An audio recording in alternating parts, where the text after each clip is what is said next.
La Facultad de Ciencias Políticas y Sociales presenta En su propia voz, el debate de nuestro tiempo. Un programa de análisis y reflexión de la agenda política y mediática de México y el mundo. Con Marta Gloria Morales Garza, Efraín Mendoza Zaragoza, Marcela Ávila Egleton y Antonio Flores González. Comenzamos. Muy buenos días, hoy es martes 26 de septiembre del 2023. Yo soy Marcela Ávila Egleton y estamos transmitiendo su programa En su propia voz. El día de hoy me da muchísimo gusto recibir aquí en el estudio al maestro Mario Vázquez Soriano, coordinador de la Maestría en Ciencias Sociales de la Facultad de Ciencias Políticas. Mario, bienvenido. Muchas gracias por la invitación, doctora. Y también a Luis Javier Moreno, integrante de la organización Política Colectiva, una organización no gubernamental que además acaba de acompañar a otras 30 organizaciones a presentar una iniciativa sobre participación en la legislatura local. Bienvenido. Gracias, doctora. Muy contento aquí de estar de vuelta en mi universidad. ¿De qué se trata esta iniciativa que presentan en la legislatura 31 organizaciones de la sociedad civil y que busca impulsar una mayor participación? Sabemos que a veces cuando hablamos de política y de participación en automático nos vamos a la participación electoral y lo cierto es que esa es una de tantas. Sí, exacto. Hace 2 años, más de 2 años, varias organizaciones aquí en Querétaro nos dimos cuenta que la actual ley en Querétaro es bastante restrictiva. Es una ley que se aprueba en 2012 y que solo tiene 5 mecanismos para que las personas puedan participar o incidir, ¿no? Entonces, preocupados en participar más allá del voto, decidimos que es importante revisar la legislación en todo el país alrededor de participación ciudadana e investigar qué mecanismos tiene la ciudadanía para incidir en las comunidades, para incidir en los estados, y nos dimos cuenta que estábamos muy retrasados en esta ley, con estos solo 5 mecanismos que tenían además umbrales de activación muy altos para hacerlas realidad, ¿no? Teníamos ejercicios como plebiscito, referéndum, que solo se pudo hacer un plebiscito en el estado, y esto fue por iniciativa de un gobierno y no por solicitud de la ciudadanía. Entonces, una de las principales inquietudes que teníamos las organizaciones es que estos mecanismos de participación también pudieran ser verdaderamente activados desde abajo hacia arriba, hacia los gobiernos, y no solo de los gobiernos hacia la ciudadanía, ¿no?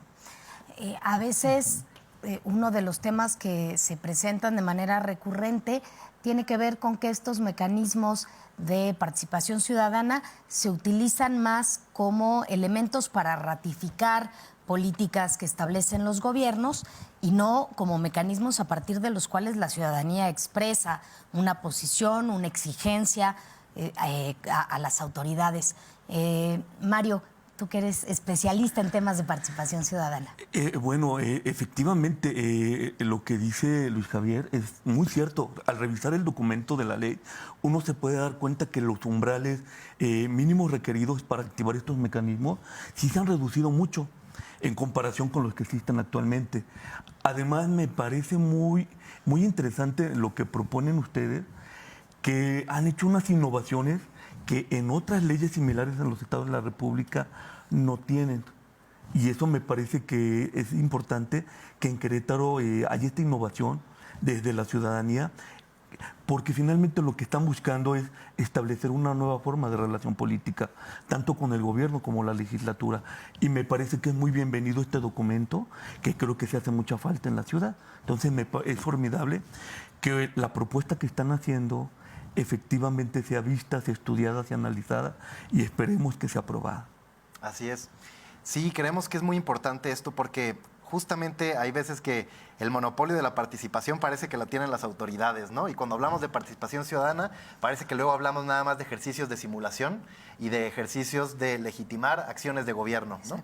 Y el artículo 21 de la Declaración Universal de los Derechos Humanos marca que la participación ciudadana directa o a través de representantes es una potestad de las personas. Entonces, nosotros creemos que es importante hacer valer esta participación directa, más allá de los representantes. Ya sabemos que cada 3 años vamos a votar por nuestras autoridades municipales, estatales, por la gente del Congreso, los legisladores, legisladoras, pero ahora es bien importante que también tengamos estos mecanismos para proponer qué es lo que podemos hacer en nuestras colonias, para proponer iniciativas de ley, porque creo que hay muchas capacidades instaladas en organizaciones, en la academia en Querétaro, como para hacer iniciativas que en realidad sean posiblemente implementadas a través de la legislatura en el Estado, pero que con los mecanismos actuales de umbrales de firmas es casi imposible, ¿no? Por ejemplo, actualmente la ley que está vigente te pide cerca de 17,000 firmas, casi 18,000 firmas en el Estado para hacer una iniciativa de ley.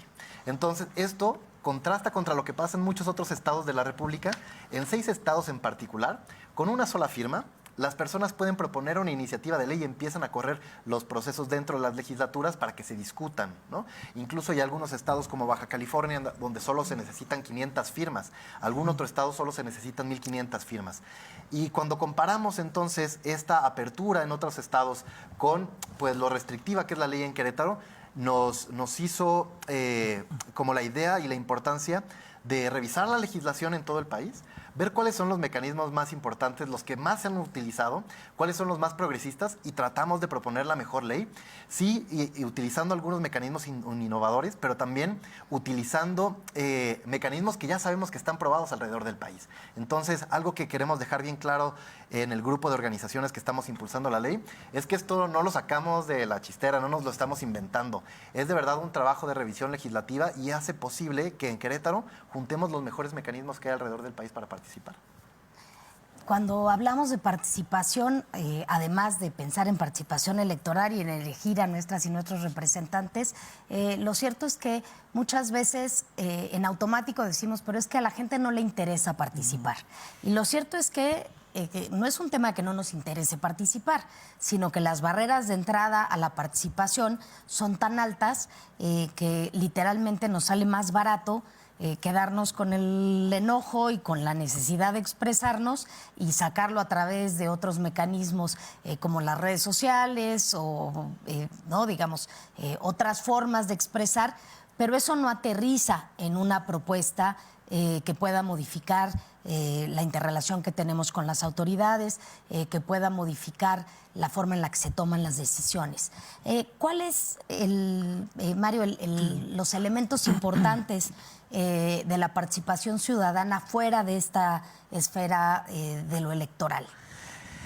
Hay algunas cosas que son bien importantes. Primero, como lo dice Luis Javier, la ciudadanía debe tener esa percepción de que no es una simulación, de que efectivamente lo que van a discutir, lo que se va a proponer, tenga una incidencia real. En ese sentido, creo que ese es un paso bien importante que pudiera evitar o que pudiera, mejor dicho, sobrellevar uno de los grandes problemas que tenemos con la participación ciudadana, que es la desconfianza hacia los políticos, hacia los partidos, hacia los diputados. Y me parece que, como dice Luis Javier, si vamos a tener la posibilidad de que una persona pueda activar un mecanismo y empiece a correr, y efectivamente haya resultados, que es otra cosa que hay que reconocer en este documento. Se establecen las metas de culminación del proceso. En tal día, en tanto tiempo, me parece que eso puede dar certeza a la ciudadanía, que es ahorita creo que lo más importante. Que dejemos de pensar o de ver que los mecanismos que podemos utilizar sean una simulación y que efectivamente van a funcionar para el beneficio de la sociedad. Luis Javier, ¿cómo recibe la legislatura esta iniciativa? Porque lo cierto es que a veces pareciera que cada quien tiene su pista o su juego y entonces el que las organizaciones de la sociedad civil se presenten ante estas instancias institucionales a hacer una propuesta y decir yo también quiero jugar en tu cancha, a veces no les cae bien. Sí, la verdad es que debemos ser claros que nos han abierto las puertas en todas las autoridades en Querétaro, pero creo que tiene que ver mucho con 2 factores fundamentales. Primero, el empuje de las organizaciones. Creo que las organizaciones que estamos impulsando esto estamos bastante comprometidas con el tema. Y segundo, siendo bien honestos, con el rigor del trabajo que hemos impulsado. no pueden ser ninguna persona de la legislatura, ninguna persona de las autoridades del gobierno del Estado omisa a que este documento que estamos presentando es un documento con muchísimo rigor técnico y con una necesidad muy clara por parte de las organizaciones, ¿no? Incluso dentro de lo que decía doctor hace rato sobre la importancia de que las personas en realidad puedan participar, hicimos algunas solicitudes de información, entre ellas al Instituto Estatal Electoral, y le preguntábamos cuántas veces han intentado utilizar los mecanismos que están en la actual ley. Y nos dijeron, por ejemplo, un ejemplo del 2022, donde se juntaron 8,000 firmas para tratar de hacer un referéndum. 8,000 firmas que implican un montón de esfuerzo, es un costo de organización importante dentro del Estado. Y en Querétaro no se pudo llevar a cabo el referéndum porque pues, no se alcanzaba el umbral. El umbral era en ese momento cerca de 54,000 firmas. Sí. Es una locura. Es una locura. Resulta que con esas 8,000 firmas, en un estado como Jalisco, que tiene casi 3 veces la lista nominal de Querétaro, se hubieran logrado hacer 2 referéndums. Entonces, creemos que parte importante de la crítica que hacemos a la ley actual ha hecho eco también en los legisladores y en las legisladoras, y entonces sí se han cuestionado el por qué después de más de 10 años de esta ley no se ha podido activar ningún mecanismo por parte de la ciudadanía. Y creo que eso fue lo que nos permitió poder entablar este diálogo. Y bueno, y ahora esperemos que atiendan las recomendaciones de nuestra iniciativa, de nuestro documento, y que se discuta dentro de la legislatura para aprobarse lo más rápido posible.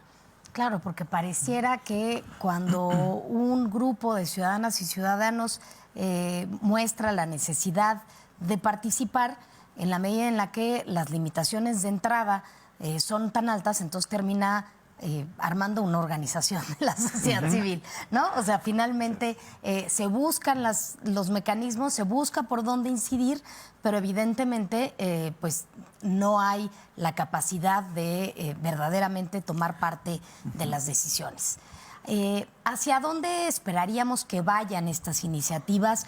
Un poco a partir de la experiencia de otros estados, ¿cómo ven los dos desde una perspectiva más académica y del otro lado desde la perspectiva del activismo ciudadano?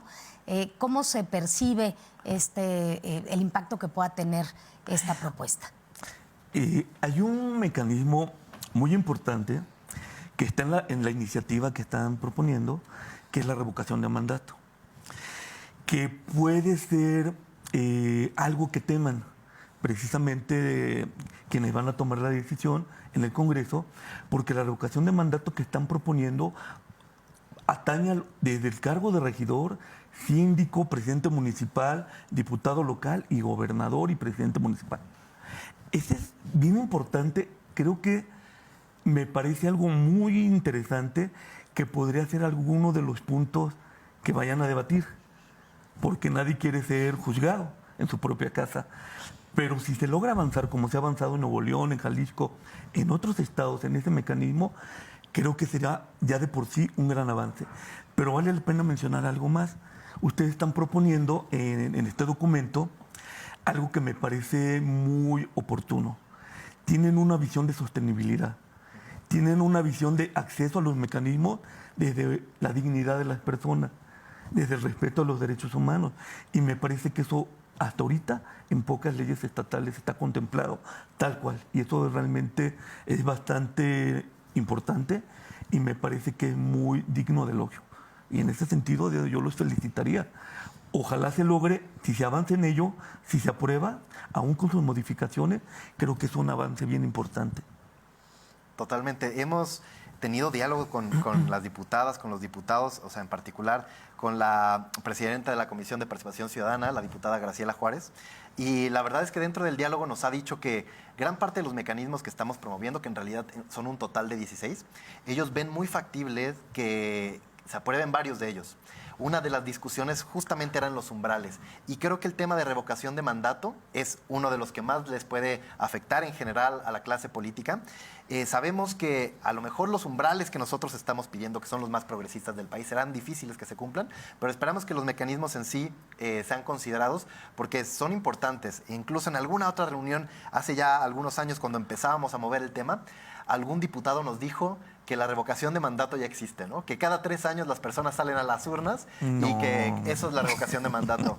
Entonces, a partir de ahí fue cuando redoblamos esfuerzos y nos dimos cuenta que había también parte de la clase política que no tenía interés en empujar este tipo de temas, porque claro que pueden ser, incidir en su espacio de poder de una manera no positiva para ellos. Pero algo que también queremos dejar bien claro es que los beneficios que se pueden generar a partir de una ley progresista, y es lo que hablábamos hace rato, la reconstrucción de la confianza en la clase política, en los partidos, se puede dar en la medida que estos mecanismos mejoren el diálogo. Porque en la medida que existan, por ejemplo, audiencias públicas, que es un mecanismo que estamos promoviendo, que no es un mecanismo en lo absoluto vinculatorio con las autoridades. Las audiencias públicas es, con 50 firmas, llamar a un funcionario municipal y con 200 firmas, llamar a un funcionario estatal a un diálogo abierto en un espacio público para tratar cualquier problema. Eso hemos visto, por ejemplo, que en estados como Chihuahua ha refrescado la forma en la que se entablan los diálogos y se resuelven los problemas en las comunidades. Y eso no implica que tengan que acatar ninguna obligación por parte de la ciudadanía, pero sí les obliga a ser más cercanos y entender los problemas desde los espacios donde se están generando. Que finalmente las autoridades, en este caso las y los diputados, pero bueno, en general, tendrían que verlo justamente, me parece, como un acto de complementariedad por parte de la ciudadanía. Es decir, ellos tienen ciertas facultades que tienen que cumplir, además no pueden salirse de lo que la ley establece, y cómo establecer entonces esos vínculos más directos, más frescos con la ciudadanía, porque lo cierto es que el 90%, si no es que más, de las y los ciudadanos no sabemos quién es la o el diputado de nuestro distrito, no sabemos de qué partido es, no sabemos cuál es su posición con respecto a determinados temas, y la posibilidad de acceder a hablar con ellos es muy lejana, ¿no? Si bien nos van a ir por ahí de nuestra colonia, más o menos cerca, cuando haya elecciones, a pedirnos nuestro voto. Pero ¿qué posición tienen sobre los temas que nos importan? ¿Cómo van a votar? ¿Por qué votaron en cierto sentido en una iniciativa o en otra? Y creo que justamente este mecanismo de las audiencias públicas permite que se establezca ese diálogo, ¿no? Dicen los abuelos que hablando se entiende la gente, pero lo cierto es que pareciera que estamos a una distancia enorme de nuestras y nuestros representantes, cuando debería de ser un diálogo pues mucho más cercano, para que ellos sepan qué es lo que la ciudadanía está demandando. Partimos siempre de información incompleta. Ellos creen que saben lo que la ciudadanía necesita, porque las y los asesores, las encuestas, los estudios de opinión les muestran determinada situación, pero lo cierto es que puede ser, y lo hemos visto cientos de veces, que la gente no quiere una cancha de básquetbol sino un centro comunitario, por decir algo, ¿no? Entonces, estos mecanismos finalmente, pues, incluso ahorran recursos en la medida en la que las expectativas de la ciudadanía están mucho más vinculadas con las acciones que llevan a cabo. Ahora, aparte de tan temida revocación de mandato, que por supuesto no les gusta a la mayoría de los políticos, porque finalmente implica una evaluación, un ejercicio de rendición de cuentas, a pesar de la muy discutible o del muy discutible ejercicio de revocación que tuvimos hace unos meses, y aparte de estas audiencias públicas, ¿qué otros mecanismos se contemplan en esta iniciativa y cómo inciden en la ciudadanía? Sí, estamos promoviendo en la iniciativa, son 4 mecanismos que llamamos de participación política, en los que las personas sí utilizan estos medios como para tratar de enfrentar alguna decisión de gobierno, digamos, ¿no? O para incidir directamente en la ley o en las acciones de gobierno. Esos son el plebiscito, el referéndum, la iniciativa ciudadana y la revocación de mandato. estos mecanismos son de participación política porque o tratan de modificar, de promover o de cambiar una ley o una acción de gobierno, ¿no? Y después estamos promoviendo 12 mecanismos de participación social en los que están, por ejemplo, las audiencias públicas, pero también hay ejercicios, por ejemplo, como presupuestos participativos. Los presupuestos participativos son esta oportunidad que tienen las personas de decidir a dónde se va un porcentaje de los ingresos de libre disposición de los municipios, ¿no? Hemos tenido ejemplos a nivel municipal importantes en México, donde se ha visto que los presidentes y presidentas municipales han ampliado el monto de los presupuestos participativos porque se han convertido en ejercicios de verdadera participación y que incluso yo creo que han tenido réditos políticos para los partidos en el gobierno. ¿Por qué? Porque a la hora que un presidente, una presidenta municipal inaugura obras que fueron propuestas, diseñadas y hechas por las personas, y cuando las personas las ven materializadas, entonces la verdad es que se cambia por completo la percepción que tienen sobre las autoridades, ¿no? Eso sucedió en Chihuahua, donde la ley estatal marca que el 5% de los ingresos de libre disposición de los municipios se van al presupuesto participativo. Y en municipios como Chihuahua, como Ciudad Juárez, las personas en una sola hoja redactan el proyecto y entonces el municipio analiza si tienen la viabilidad jurídica, técnica y económica. Y si cumplen con eso, entran a votación, ¿no? Y en la votación, esto es muy importante también decirlo, pueden participar niñas, niños y adolescentes.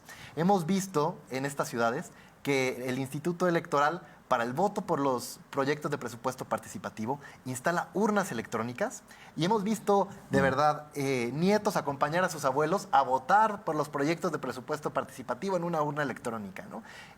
No solamente se trata de generar participación por generar participación, hay detrás una connotación de una verdadera cultura cívica, que es lo que se está promoviendo a través de mecanismos, ¿no? Y este tipo de ejercicios fueron tan redituables que eso, ampliaron del 5 al 6% de los ingresos de libre disposición. En un municipio como Chihuahua, esto implica cerca de 150 millones de pesos cada año en manos de las personas, ¿no? Y así hay otros ejercicios como planeación participativa, donde haya vinculatoriedad cuando hay procesos grandes de planeación de política pública, como los planes municipales de desarrollo, como los planes de desarrollo urbano municipal, como los planes estatales de desarrollo. Y estos 11 mecanismos tienen la intención de que no solo participen ciudadanas y ciudadanos mayores de 18 años, sino que también puedan participar niñas, niños y adolescentes. Y finalmente, a través de esa participación de niñas, niños y adolescentes, estamos generando una cultura democrática distinta y una cultura ciudadana participativa, a diferencia de quienes ya estamos bastante más grandes y que además crecimos en un entorno autoritario. El que se escuche la voz y las propuestas de las juventudes y que eso se traduzca en obras, en decisiones públicas, finalmente mejora la calidad de nuestra ciudadanía. Mario, ¿tenemos un déficit de ciudadanía? Me parece que más bien tenemos un déficit de gobernantes. Tenemos una ciudadanía muy valiente, muy preparada, muy dispuesta a participar. Lo que necesitamos son también funcionarios y funcionarias comprometidos y comprometidas con las causas de la ciudadanía, que sí hay. Me consta que sí hay, que sí existen, entonces es cuestión nada más de sumar esfuerzos y se va a lograr. Luis Javier, ¿con qué cerramos esta? Como siempre el programa se nos va de volada, pero ¿qué le dejamos a la audiencia en términos de esta iniciativa? Pues un llamado a todas las personas en Querétaro que conozcan esta ley, a que se sumen, a que nos ayuden a generar un poquito de presión a las personas que están en la legislatura para que se den cuenta que estos mecanismos pueden cambiar la relación política en el Estado. Entonces, esperamos que las personas vean en este instrumento, en esta iniciativa que estamos promoviendo, una oportunidad para incidir y para transformar la realidad que estamos viviendo.